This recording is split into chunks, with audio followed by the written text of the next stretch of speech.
بسم اللہ الرحمن الرحیم مولا یا صلی وسلم دائما ابدا علی حبیبک خیر الخلق کلہم۔ محترم سامعین اکرام، آج ہم سورہ بقرہ کا تعارف اور اس کی خصوصیات پڑھیں گے۔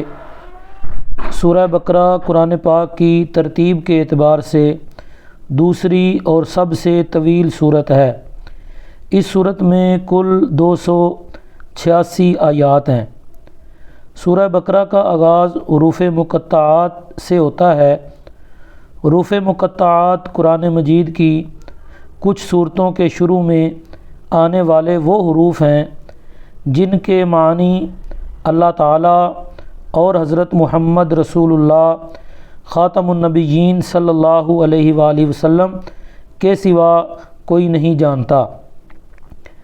سورہ بقرہ کی آیات 67 اور 73 میں اس گائے کا واقعہ مذکور ہے جسے ذبح کرنے کا حکم بنی اسرائیل کو دیا گیا تھا، اس لیے اس سورت کا نام سورۃ البقرہ ہے، کیونکہ بقرہ عربی زبان میں گائے کو کہتے ہیں۔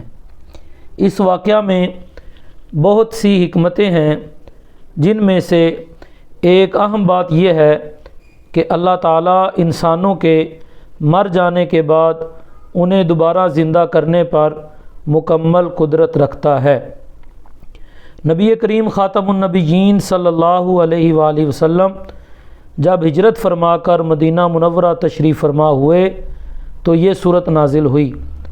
مدینہ منورہ میں جن لوگوں کو اسلام کی دعوت پیش کی جا رہی تھی وہ مکہ مکرمہ کے رہنے والوں سے مختلف تھے۔